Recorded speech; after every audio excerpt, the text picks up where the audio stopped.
This could be very interesting for the Edmonton Oilers as they are waiting to break news regarding their new general manager and some other spots regarding to management positions. But before we get into who's being named in what role exactly, make sure to subscribe here to Oilers Digest, as 90% of you watching these videos have not yet subscribed to the channel. Of course, lots of Oiler news on the horizon when it comes to the new GM, any other management roles being filled, and also some contract extension news. I know I talked about the Draisaitl, Bouchard, and McDavid potential, hometown discounts when it comes to that, but not holding my breath on anything. But yeah, make sure to subscribe here.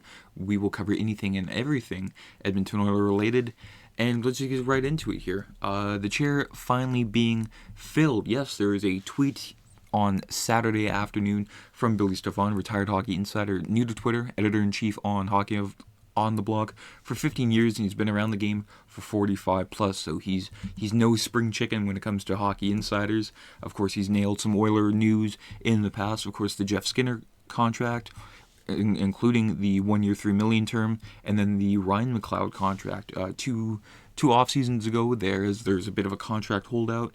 I do believe he went to arbitration, and that's what he got. And also some, other minor news that he did get right, like the Brett Kulak trade, and also, the unfortunate Jake Virtanen signing on the PTO, and also, Ryan Murray and Sam Gagner being signed to PTOs. Of course, Sam Gagner was signed to a PTO the next fall, but still got it right. And he had this to say regarding the GM.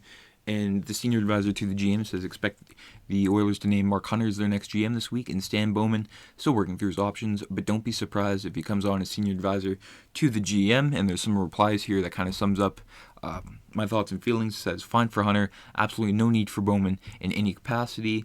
And Derek says the second worst outcome is an improvement for the Oilers. Now, I kind of agree with that. I mean, Mark Hunter wasn't really in my top 5 for Oiler GMs. Matthew Darche was my number 1, but yeah, Stan Bowman, I'll get into that in a second, but we'll cover Mark Hunter and his, sort of role when it comes to the Oilers, what he could bring, and his history regarding his time in the NHL and even junior. Matthew Banchishan here says, Mark Hunter took over the GM position in 2001 for London, 5 out of 7 seasons before Hunter. London finished 15th or worse, including a record-setting 1996 season where they only achieved 3 wins all year long. And then after Hunter, 22 straight seasons finishing top 15, including 11 first-place finishes, 5 straight to date, and 5 OHL championships. He's won the Memorial Cup twice in 2005, of course, the lockout dream team with Corey Perry, in 2016 with Matthew Tkachuk and Mitch Marner. And of course, in 2014, he was hired to the Leafs, and this is his role with the Leafs. He will oversee the Leafs pro and amateur scouting, plus a player evaluation, and it should inspire confidence in guys like Corey Perry, Dave Bolin, Steve Mason, Sam Gagner, Patrick Kane, especially Nelson Kadri, John Tavares, and Ole Mata. Just to say a few names, they went through the London system, and the Hunter brothers, of course, the Hunter brothers being Dale and Mark Hunter, who owned the team, some for a lot longer than others, before reaching the NHL.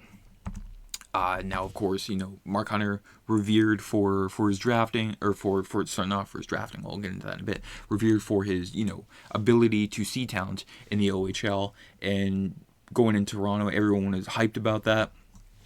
And then it just quickly turned into a bunch of nothing. Of course, Mitch Marner, he fought hard for Mitch Marner in 2015, along with Travis Dermott.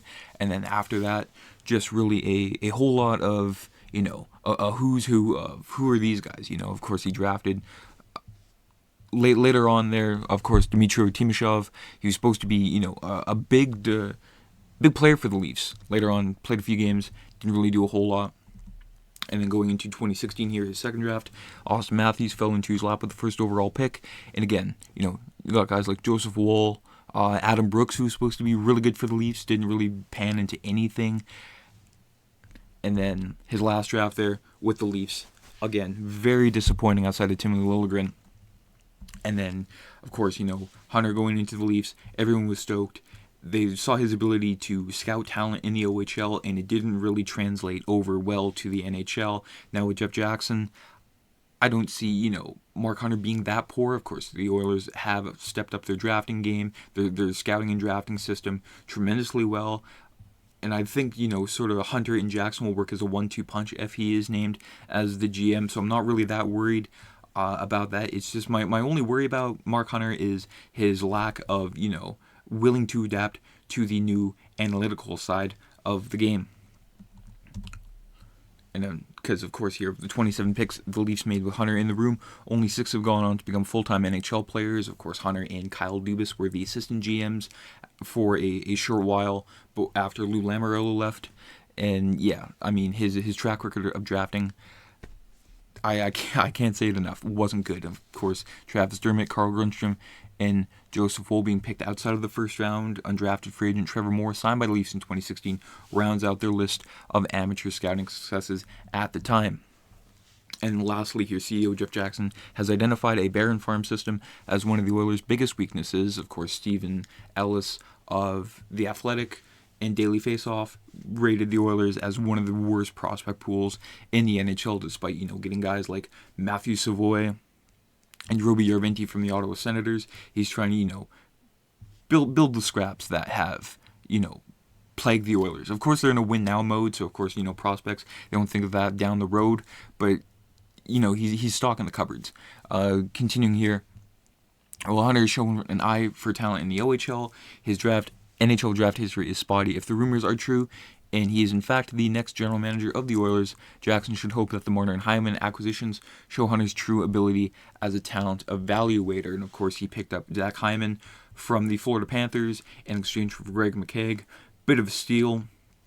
But again, I mean, broken clock is right twice a day when it comes to the Marner and Hyman acquisitions. But again, when it comes to that, those replies I showed you earlier, I mean, Mark Hunter was not the worst option.